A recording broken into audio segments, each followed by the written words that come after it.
Well, good morning, everyone, and welcome to the 17th Quantitative Imaging Workshop sponsored by the Prevent Cancer Foundation.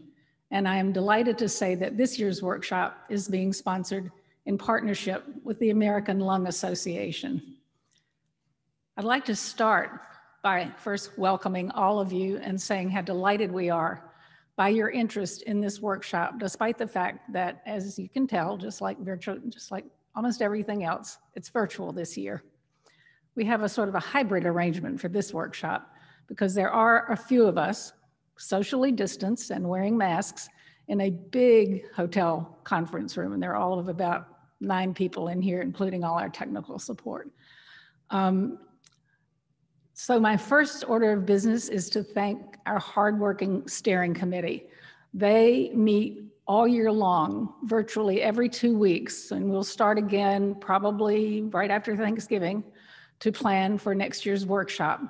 And it does take a village, and you'll see, I'm sure you know all these people. They're from many, many disciplines, and they are led by our chairman, Jim Mulshine, who has been the spearhead of this meeting for the past 17 years. We really could not do it without Jim, and I thank him for working so tirelessly to improve the science of lung cancer and COPD, cardiovascular imaging. Without Jim's efforts, I think this field would never have advanced to the degree it has. He supports everybody else's efforts, and he leads a lot of his own and our own. Jim is joined on the steering committee by Rick Avila, Raul San Jose Estepar, Anita McLaughlin, Bruce Pyenson, who was new this year, and we really added a lot. Al Rizzo, also a new member this year, and again, a great addition to the committee. Dan Sullivan and David Yankelowitz. May I have the next slide, please? I'd like to thank our sponsors because without them, we couldn't do this. And I am so happy to say that because of having additional sponsors this year, we were actually able to let this meeting break even. It's no longer a public service of the Prevent Cancer Foundation. So we're just thrilled. As I said, the meeting is being held in partnership with the American Lung Association, and we have support from the American Cancer Society and its National Lung Cancer Roundtable, Amgen, AstraZeneca, Bristol Myers Squibb, Genentech, the GoTo Foundation, Helsin, and the Initiative for Early Lung Cancer Research on Treatment of the Early Diagnosis and Treatment Foundation. So I thank you all for your support, which is really what is making this meeting possible. It really means a lot to all of us. I'd also like to thank the amazing, hardworking, talented, multi-talented Prevent Cancer Foundation staff who've been involved in the meeting. Our leader is Adrian Harkness, who is our meeting coordinator. I'm not great with titles in the office, and so I can't exactly remember what Adrian's title is, but she is a member of our programs division, and her job is to make sure all these conferences run smoothly and to do a lot of work in the background all year long to put the pieces in place to ensure that we have a successful meeting. She has been supported for many years by Liz Hall, who is a wonderful source of support for all of us, and she brings talents that we would not otherwise have within our year-round staff. Liz comes and helps us with meetings, and we couldn't do that without her. Then I'd like to thank Haley Berger, Lisa Berry Edwards, Jody Hoyos, our Executive Vice President, Janet Hudson, Sarah Mahoney, who's here busily snapping photos of all of us as we come up here to speak to you, Karen Peterson, our VP of Programs, and Emily Robinson, who's responsible for all the tweets and Facebook posts and LinkedIn posts and all the other things you are able to read about the meeting. And I encourage you to send your own during these 3 days. I will end there and welcome to the stage Dr. Jim Mulshine.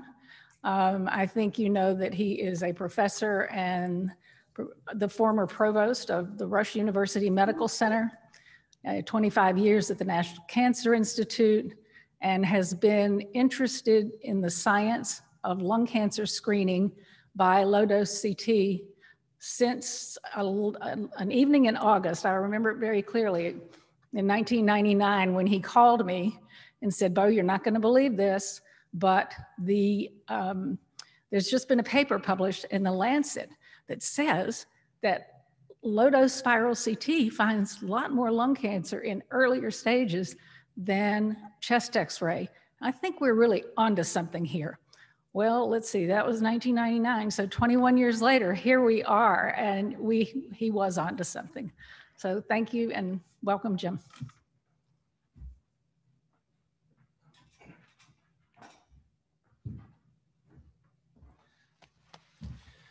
Thank you, Bo. And it's a pleasure to be here. I'm so grateful for the support of the foundation in terms of allowing us to continue to convene this meeting, which turns out to be a very, very productive interaction. I want to echo Bo's thanks of all the people from the steering committee to the staff to all the other people that have been involved in allowing us to be here. And I thank Bo for a kind introduction. I got a nice promotion out of that. I was actually the associate provost for research, but close enough. And we have a wonderful 3 days. We're doing this in the shadows of COVID, and we're very mindful of the pandemic and all that that means. But we're also very aware of the fact that lung cancer is a tobacco-related disease, as is COPD and as is heart disease, as Bo was just mentioning. And all these diseases leave people more vulnerable to the impact of COVID. And so COVID has brought to the fore the challenges of chronic disease in our society and how we have an obligation to figure out better ways to approach these very, very significant factors in driving the health of our societies across the world. Now, can I get the slides? I actually prepared slides for this. So we're going back to 2004 when we started this series, and we're going to actually hear about the seeds of where this actually came from in a little while, and we have a friend from England who will help remind us of what gave us this focus. But if I can change the slides here. If we want to jump into it, I have no relevant conflicts of interest. And what I'd like to do is start with the vision of what we're trying to accomplish in the QIW, in the Quantitative Imaging Workshop, which is what we call this get-together for the last 17 years.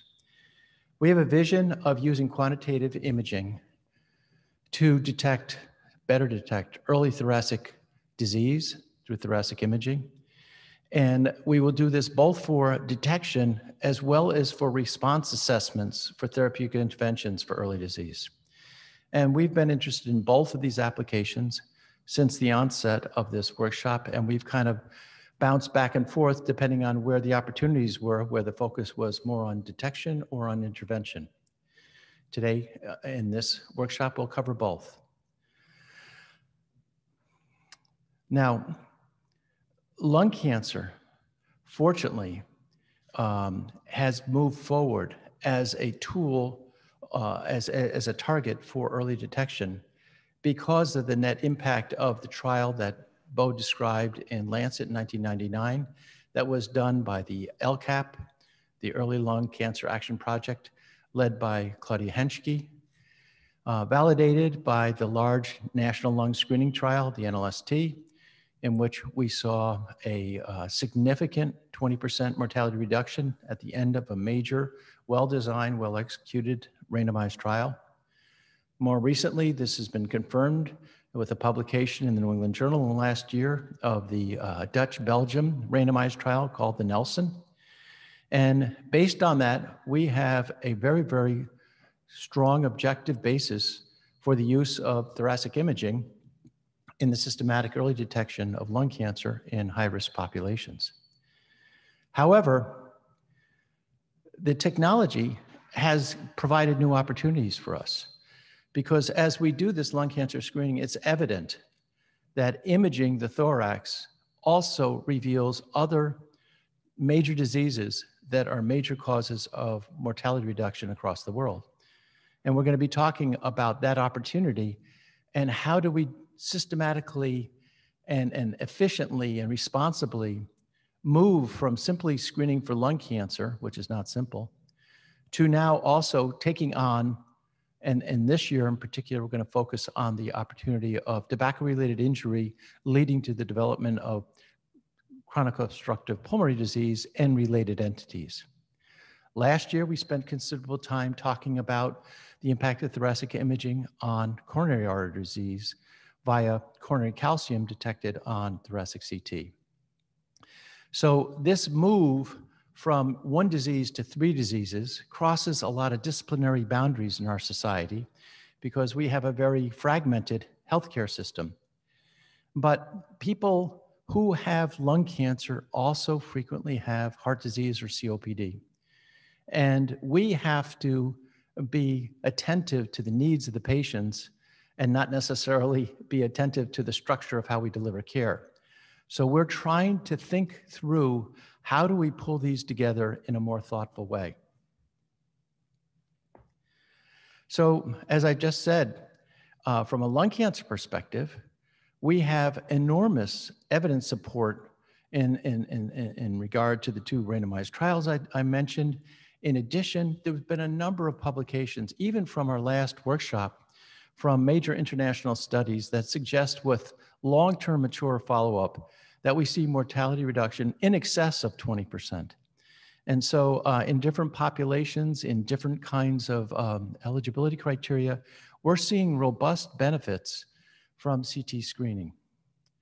We're also seeing that people are looking at improving the efficiencies of how that screening workup is done.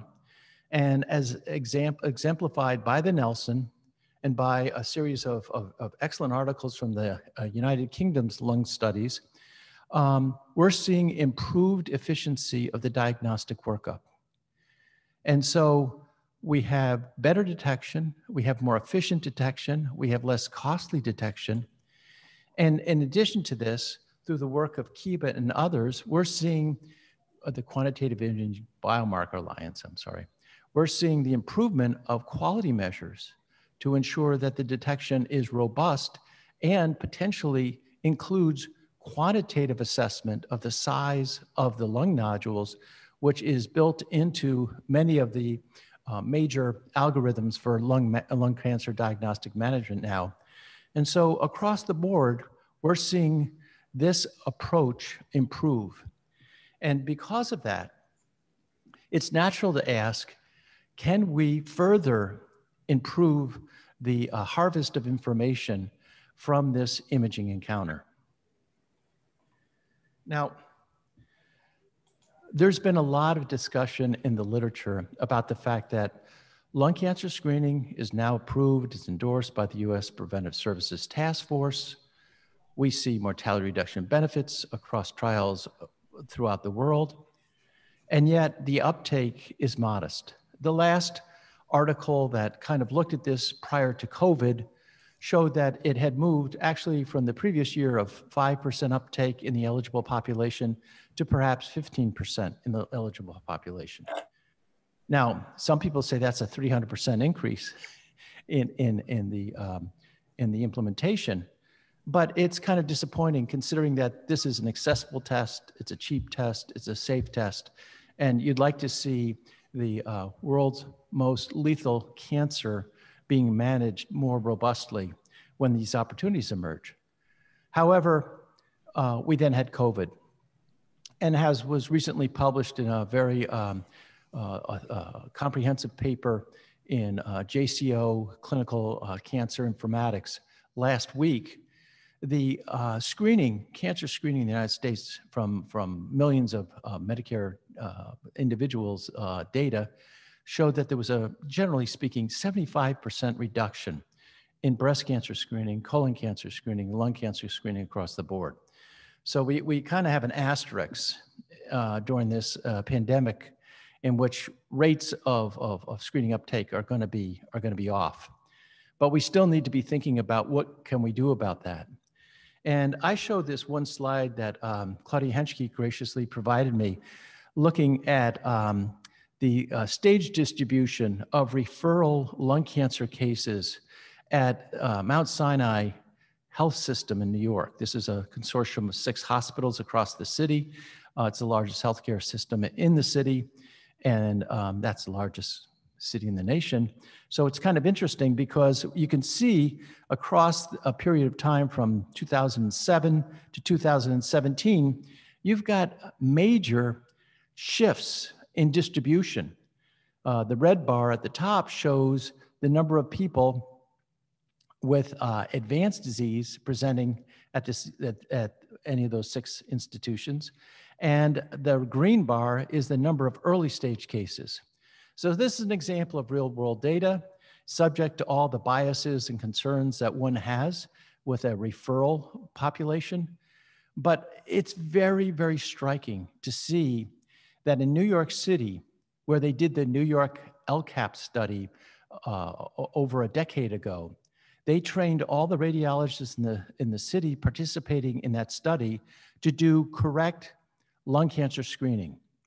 And what you see from the time of that study until now, the rate of early detection has now crossed over and actually exceeds the rate of advanced disease detections across those institutions. And so, you know, this is real world data. It's not trial data, but it's very provocative that even though the numbers are slow in developing, we're starting to see the stage shift that we saw in the major definitive trials that were done with lung cancer screening. And from a societal perspective, if these kinds of trends continue and broaden across the country, we're going to see a very changing face of outcomes from lung cancer, which is something that we would all love to see. So to execute on our mission of looking for how to improve outcomes in this set of diseases, we've set up a structure for our workshop that's shown on this slide. And we have sessions, we call them topics, sessions interchangeably. And we start from the introductory session that we're in currently, which is a very, very pleasant because we get to give an award, and we'll talk more about that in a few minutes. But we'll move right into 6 additional blocks in which we cover issues from metrology to quantitative assessment in other areas that have relevance in lung cancer, to the integration of all this kind of advanced imaging and computational analysis into new tools such as artificial intelligence and machine learning, and trying to get maximum information from the acquired imaging information on those from those complex studies. And we're going to be then talking about, okay, if we're doing all these wonderful things, how do the people that need it most get these services? We'll move to a session on health equity. And this is very front and center in people's minds right now with what's going on in this country. And it's always been a core concern of preventive measures, of ensuring that everyone, all the communities benefit from innovation. But in addition to this, and in the session of equity, we'll cover also the issues of, okay, if we're developing this tool, how do we ensure that the people need it most are also involved in developing the tool so it addresses their specific needs, and it's adapted to the needs and the ethos of how all the individuals that could benefit will benefit. So we'll then move to a more technical discussion on our second day, in which we explore systematically the clinical implications of the findings that we have from a thoracic imaging for lung cancer relative to tobacco injury with chronic obstructive pulmonary disease, as I just briefly described. We want to talk about that because there is no systematic scoring system for these findings currently. And we have some of the, in conjunction with the American Lung Association and Dr. Al Rizzo, the Chief Medical Officer, we have assembled a core of experts to try to help us work through these opportunities. And we not only are doing this in the United States, but we have a number of international experts as well who will be helping us. And so we'll be talking about the clinical implications. In the afternoon. In the next block, we shift over to the more technical imaging related acquisition and other process optimization opportunities to make sure that we're getting the best possible study so the interpretation and the clinical decision-making can be robust. In the final day of the workshop, we'll start with a discussion with the ELCART, which is the Early Lung Cancer Action Research and Therapy. This is an analog of the ILCAP group at Mount Sinai, and they're very interested in the management and intervention with early lung cancer, and specifically screen-detected lung cancer as well. And they're going to be talking about where they're at in terms of their major study that they've already launched, and what the implications of that, and how that can potentially integrate with the recent developments, the great information we just had from the New England Journal this week about positive adjuvant findings with significant more benefits in treating early lung cancer.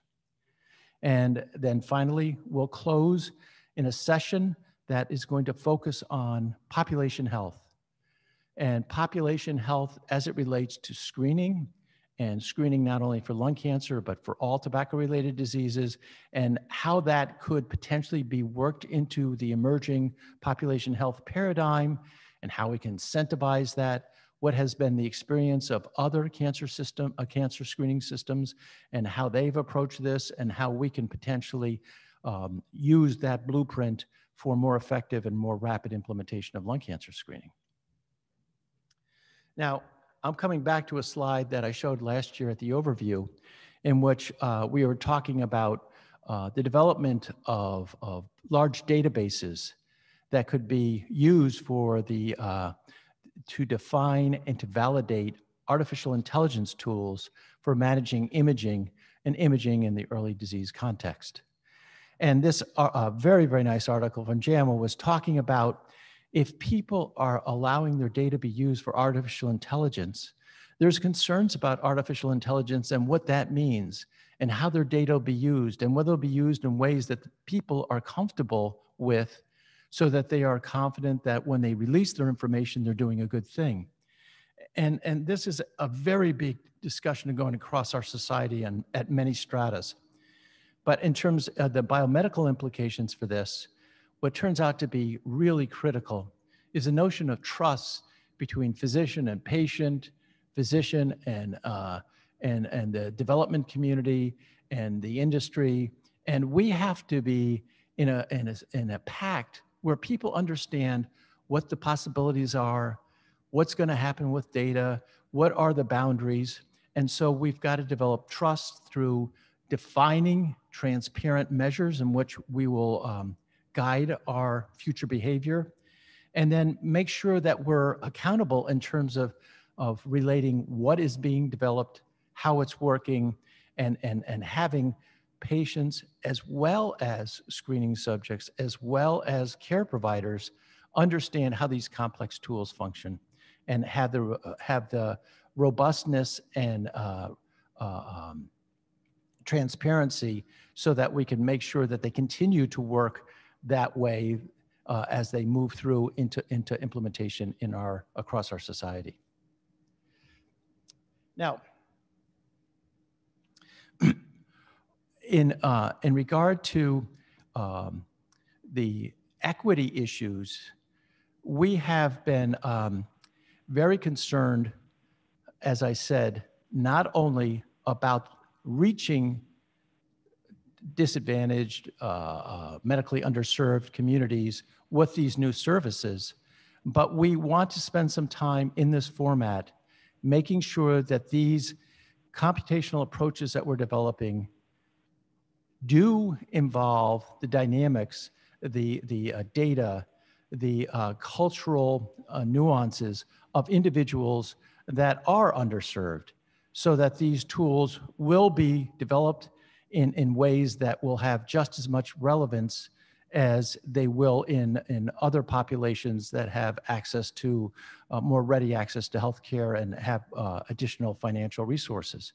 So this is a big challenge, and we're very excited about thinking about opportunities to do this better, more thoroughly.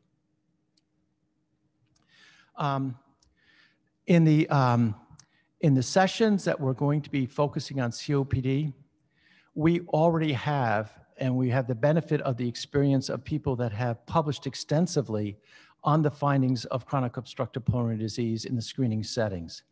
And this is something that is very challenging, because when we screen a population for lung cancer, typically about 1 in 100 will be found to have a lung cancer. However, in that same 100 people that we screen, somewhere between 25 and 30 or more will have some evidence of chronic obstructive pulmonary disease or something related to that disease entity. And so we have a window into early pulmonary disease that actually affects a vast number of people in our society. And so it's the typical dynamic of, do we really want to know something about something that we may or may not be able to do something about? Well, that's, this is 2020. We have remarkable diagnostic capabilities, and we are now learning that we have intervention capabilities, such as with immunotherapy, such as with the EGFR related molecules that were just successful in with adjuvant therapy. So we potentially have an array of tools that could be effective, and we're going to have to work very efficiently to try to bring together our ability to find early disease with our ability to do something about it. Now, the fail-safe on this is actually kind of robust, because it turns out that just diet and exercise and smoking cessation alone can powerfully change the natural history of these early changes of chronic obstructive pulmonary disease. So we're going to be talking about how do we coordinate not only medical interventions, but social interventions. And how do we get the social determinants of disease understood in such a way that people can help themselves be healthier, avoid the end stage of these diseases, and just have a much nicer lifestyle. This is not new information.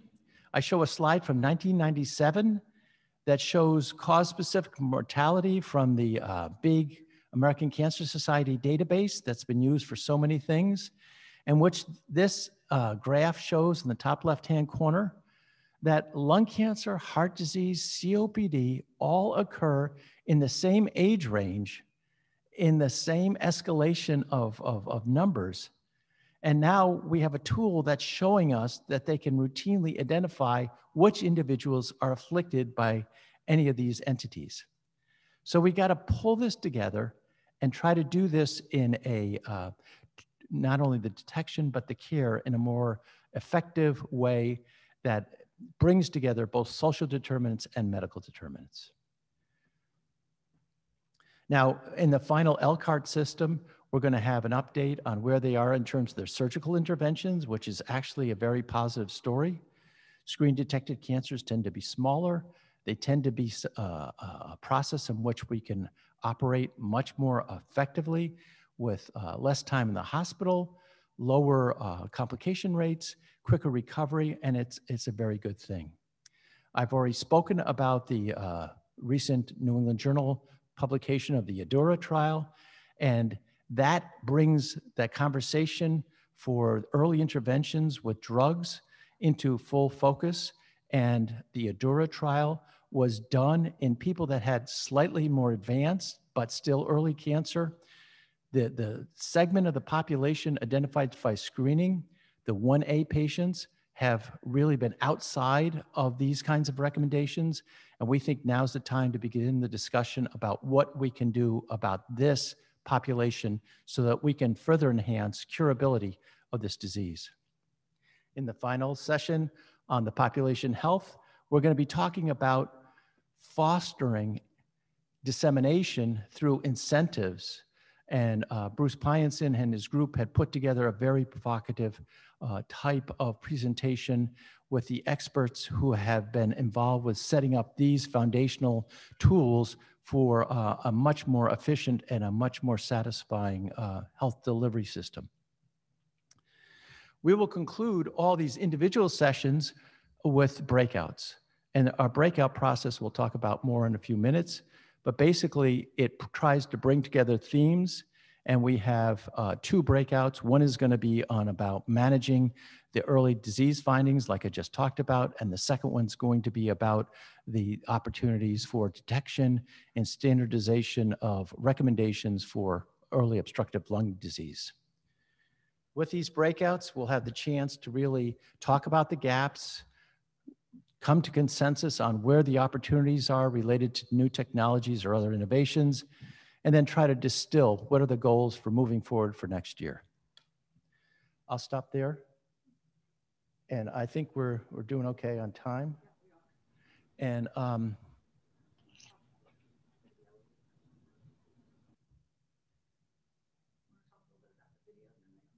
yes. And so one thing we thought we'd do now is the Prevent Cancer Foundation has been the sponsor of this for a number of years, as you've heard, but they've also been involved in all kinds of other seminal contributions, not only in early detection, but in other areas as well. And we have a brief video that was produced for a recent function for the Prevent Cancer Foundation, which we thought might be good to give some context to why the Prevent Cancer Foundation is so engaged in these spaces.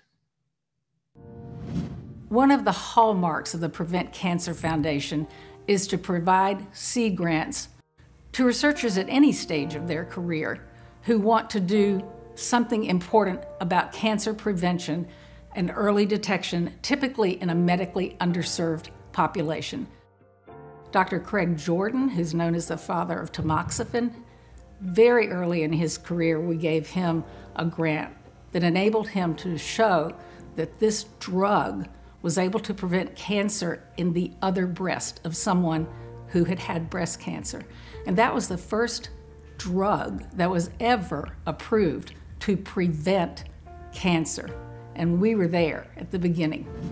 We also funded the work of a woman named Anna Giuliano, who was doing research into the human papillomavirus, HPV, which we now have a vaccine for. But Anna did the seminal work to understand how this virus works, and our grant was her first independent funding. Dr. Kathleen Schmaler at MD Anderson, she's a GYN oncologist, and she has done a lot of work on the border between Texas and Mexico, so in the Rio Grande Valley, where the cervical cancer rate is way higher than it is in the rest of the United States. She took a $50,000 grant from us and leveraged it into $2 million from the state of Texas. She also works globally. She has a program in Mozambique. We awarded her $200,000, which she then leveraged into $6 million from the USAID. That's an example of how we punch above our weight. Our community grants program reaches underserved populations and communities all across the country. We've given grants to groups serving African Americans, Latinos, American Indians, Alaska Natives, many Asian American groups, as well as LGBTQ community. So we look like America. I would like to end the evening of the gala by expressing my profound appreciation to everyone who's made our work possible for 35 years. Without our wonderful volunteers, our board, our medical advisory board, the scientists and social scientists who review our research and community grants, without our unbelievably talented and hardworking staff, without all the people who volunteer their time to help this foundation be a success, we never would have been a success, and we never would have the impact that I think we've achieved over 35 years.